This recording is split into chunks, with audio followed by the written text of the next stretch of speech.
Well, I have studied many conspiracy theories in my life, and the absolute worst one I've ever heard is the official version of 9/11.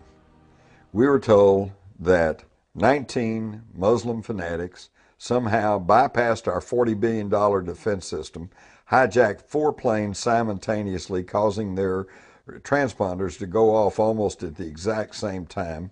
We're totally lost from FAA radar, not to mention satellite radar and NORAD radar, made their way to New York and crashed into 2 prominent landmarks, the 2 towers of the World Trade Center, and then another one crashed into the Pentagon, and then another one crashed in Pennsylvania, and all of this under the direction of a Muslim cleric hiding in a cave in Afghanistan with a computer. Now, if that isn't about the craziest conspiracy theory I ever heard, and yet that is what we are expected to accept as the legitimate version of what happened on 9/11. But as anyone who studied the facts knows, there's too many gaps in that whole story. The evidence points to something much larger than that. First, we start with war game exercises. Vigilant warrior, vigilant guardian. For more than a year, no one even knew that these war game exercises were being conducted on the morning of 9/11. And when it began to circulate on the internet, the response seemed to be, this is some sort of internet hoax. And yet, when Richard Clarke, who was then the counterterrorism chief, published his book, he, within 6 pages, talked about the war games exercises. He contacted General Myers of NORAD and said, we have planes hijacked, do you have interceptors in the air? And the first thing Myers said was, well, is this real or is this the war games? The FAA had as many as 22 images on their radar screens that were false software images simulating hijacked planes. Our normal interceptors had training ammunition and were off into Canada, off over the Atlantic, here, there, and everywhere.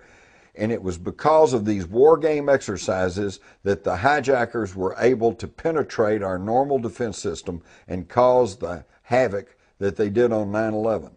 And yet there's been very little or no mention of this. Why? Because the National Security Agency intercepted a message from Mohammed Atta, who we are told was the leader of the hijacks, the day before, in which he said, the match is about to begin. Tomorrow is 0 hour. Notice he didn't say the jihad or the operation or the attack. He said the match. The games begin tomorrow, and that's 0 hour. Now, if the public in the United States had no idea of these war games, how did the hijackers know to coordinate their attacks with these war game exercises? And there's only one explanation. This was an inside job. They had inside information. And then it just goes on and on from there. The collapse of the World Trade Center was one of the biggest disasters in world history. More firemen were killed than in any other one event. This was the first and only instances of modern skyscrapers that just completely collapsed upon themselves. It was the largest structural failure in history, and yet where was the investigation? They should have had everyone from building contractors and structural engineers and metallurgists and everything else. They should have pored over that evidence for months and months and even years to find out what really happened, to make sure it would never happen again. But this didn't happen. In fact, who investigated it? Was it the New York Fire Department or the New York Police Department? No. Was it the FBI? No, it was FEMA, the Federal Emergency Management Administration, which answers directly to the President of the United States. Okay? And what did they do? They employed 26 engineers and then would not even let them look at all the evidence or look at all the buildings involved. And they had to give out a pretty tepid report.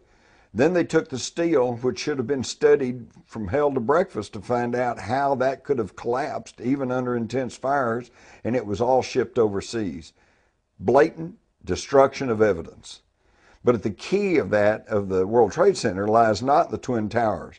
There's been too much, hired experts on every side claiming this, that, and the other thing. What you have to look at is Building 7.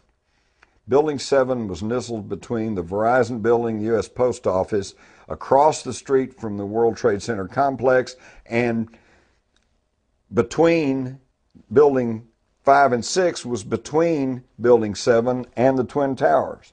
And this was a 47-story steel and concrete structure, and at about 5:20 on the afternoon of September the 11th, no planes hit this building, but it caved in on itself and totally collapsed into its own footprint. So perfectly that it did very little damage to the Verizon building or the U.S. Post Office. Larry Silverstein, the lessor of the World Trade Center, said on public television that he didn't want any more loss of life. He was afraid that there could be a problem. So he told them to pull it. And he stood there while they pulled it. Pulling it is an industry jargon for a controlled demolition. And that's exactly what happened to Building 7. The commander of the New York Fire Department, in talking about Buildings 5 and 6 that were so heavily damaged, said we had to pull them. And they blew down those buildings too. Well, if Building 7 was the result of a controlled demolition, then I think that there's every reason in the world to ask the question, was the towers the result of controlled demolition? The thing that really concerns me, having covered many controlled building demolitions, is that when they blow a building down, there is still huge chunks of concrete everywhere, and they have to go in and break all that up. In the World Trade Center, it was pulverized, nothing but dust and debris everywhere. Something with tremendous pressure was able to pulverize the concrete in those buildings. And you don't have that by a building suddenly toppling down. And I would point you simply to the Windsor Hotel in Madrid, Spain, which in early 2005 burned out of control through a whole weekend for 3 or 4 days, completely gutted the building, had temperatures in excess of 1,000 degrees, building never collapsed. So there are serious questions that were never addressed by the hand-picked 9/11 Commission. Witnesses have been silenced. The people that I would particularly point to are the maintenance engineers for the North and South Tower, who are on the public record saying that there were multiple explosions in the buildings and explosions underground. Mike Pecoraro was in a 6th-floor sub-basement when the building shook. He and a worker went to the 3rd sub-basement, which was a machine shop, and he said it was destroyed. He said, I'm talking about a 50-ton drill press, just gone. And this was before the building collapsed. What caused the destruction in the basements of the World Trade Center before those buildings collapsed? Nobody's addressed that question. And of course, there's so many questions about the Pentagon that it's not even funny. That we are told that a big Boeing 757 smacked into the Pentagon, folded up like a tube and just roared in there, and then caught fire and burned up with such intensity that there's no wreckage left. And yet I interviewed a survivor, April Gallup, who along with her small child crawled through the hole in the west side of the Pentagon. There's no way she'd be alive today if there were that kind of fires going on and that kind of heat. And the key thing here is, we all know that after every major air disaster, they reconstruct the aircraft. They take every little piece they can find and they go to a hangar and they reassemble it so they can figure out what happened to that aircraft.